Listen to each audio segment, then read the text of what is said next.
abot ang aton 40 days nga selebrasyon sa aton ungtod niya nagkaliwan. No, sa tanang nga tion sa aton kinabuhi, wala naman gipitapi sino pa nga ang angutan o kung sino pa gid ang aton sundan sa aton nga pagtuo. Mismo lang gid si Jesus Christ. Kung siling diri sa aton nga ebanghelyo nga 3 days na siya nga sila sa nga nagkaliwan sa pag-abot ni Jesus. Nanugid si Marta sa iya. Ano nung buon man si Marta sa iya? Jesus, kung ari ka lang tanig diri, wala tanig na patay ang aton utod. Amo nang panumbungon ni Marta sa kay Jesus, kung amo nang panumbungon ni Nining at ni Conrad.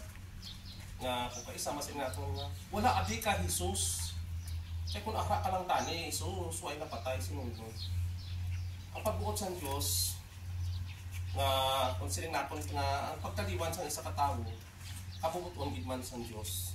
Takad kay Maria tungod sa pagkapatay sang ila utod.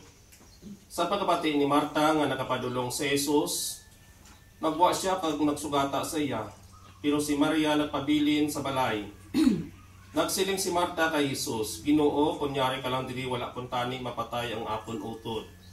Pero naibaluan ko nga bisan subong ang Dios magahatag sa imo sang bisan ano nga imo pangayoon sa iya. Si Jesus nagsiling sa iya, mabanhaw ang imong utod. Nagsabat si Marta na ibaluan ko nga mabanhaw siya sa katapusan ni adlaw. Si Jesus nagsiling sa iya, ako amo ang pagkabanhaw kag ang kabuhi. Ang nagatuo sa akon bisan pa nga mapatay siya, magakabuhi. Kag ang nagakabuhi kag nagatuo sa akon hindi naging mapatay. Nagatuo ka bala sini.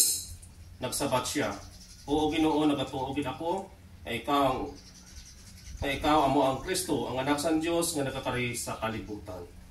Mga kauturan, ang santos sa ebanghelyo sang aton kaluwasan. Pagdayaw sa imo. So pag-abot sa wonder, nagapamisa gyapon kita sa anniversary tungod hiluway nga baga kung ang isa ka taong napatay tapos may asawa o kung may bana, bukas na daw sa atong nilunggo, ano word ng bukas daw, ginatapos na, baga ginpas na, pwede na. Fasting, si Moises nagipag-istorya sa Diyos na namay sa 40 days man, no? Si tungambal sa ato niya utod ina, sa panahon ni Noah, 40 days ang pag-ulan, 40 days kadlaw kag 40 days sa gabi. So Pinoy karon ikapagtadiyas niya nga nadula sa aton, no? Ato na siya nga kumbaga ipatong bayad sa aton nga mahal ka makaako. Kasi Noy magapuyo na dito popod sa aton nga Ginoong Hesus, no? Kamalumang ta kung din sinunoy pa ito kay mabuot na yung mga bata, no? Wala man ta sang isaway sa iya sang nagakabuhi pa siya, no? 40 days, no? Hindi pa nato rin ta nga mabaton, pero wala nato na nga ato na siya itugyan sa ato niya mga kako. Siya dito na magapuyo, kaupod na sila sa aton nga Ginoong Hesus. Para sa bugos nga pamilya, kaabyanan kaparyentihan ni John Mark, kabay inyo dumdumon kag magapabilin sa inyo na una at pagpusoon ang mga kaayo, ligasiya nga iya nahimo. Subong man bendisyon ni Ginoo ang ilang mga trabaho, negosyo kag pangabuhian. Agud magalambo pagitini kag ila magamit sa adlaw-adlaw nga tanan mga muyo.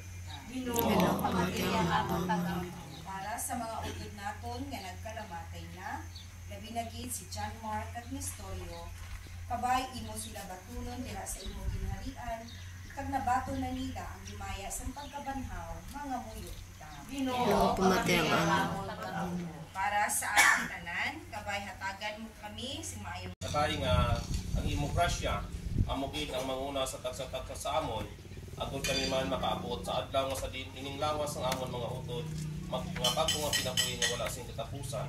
Nagatuo kita nga ining aton utod magsulod na sa kinabuhi nga dayon. Dili ko na unta kami kag lupayon sa Dios ang mga ginikanan, kag sugman ang amon utod niya sinunit, nga himuon na niya kita nga may ara sing paglaom, pinaagi sa pagkapanaw sa amon Ginoong Kristo.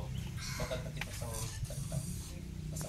Ko Adonai langit, Ginoo, milaong ako kanimo, nito ako sa kagahuman mo, misalig ako sa imong gugma, sa imong pagpangga ug pag-amuma. Palit mo tindot kita. Umamoy kita. Uamay sa tanan nakalipay tungod sa imong wala sing katapusan nga gugma kakaluoy sa amon. Ginimo mo ang kasanag sang bago nga pinabuhi, ang kadulom sa kamatayon. Kaluoy kag pamati ang amon. Kaluoy kag pamati ang imo katawhan sa ila kasubok.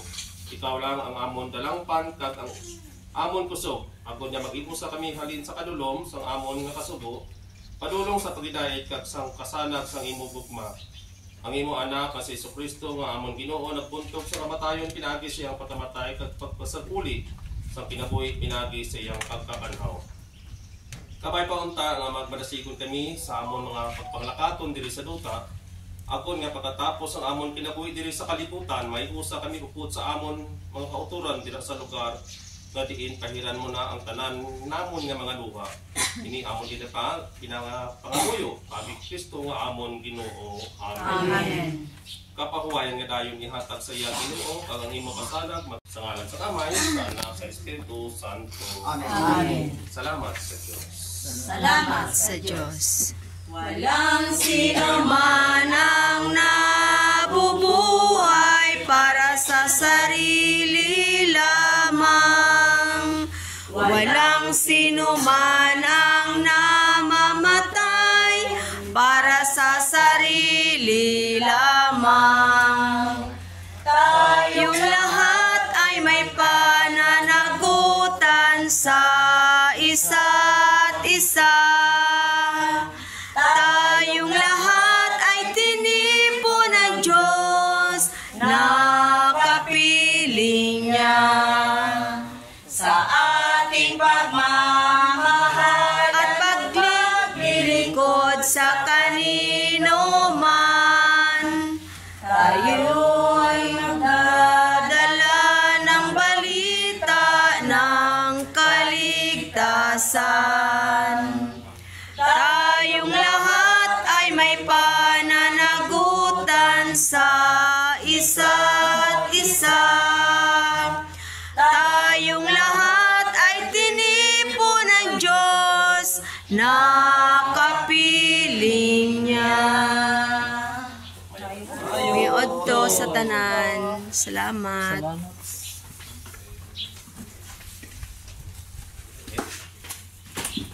Oo, gano'n naman. Gano'n dahil sa taas balay, matapang.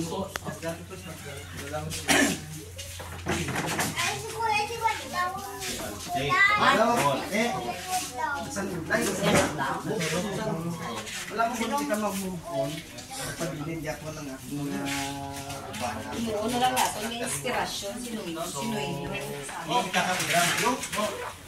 Daw mga parang sa talak. Si Sally lagi wala. Ay, ay. Ayan. Oo, pinamangkot ko ga. Ina akong isa na tapos wala. Kung saon kay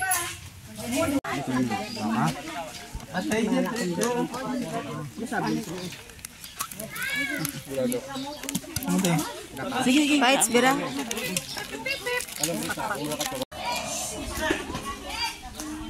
Salamat sa mga nag-attend sa last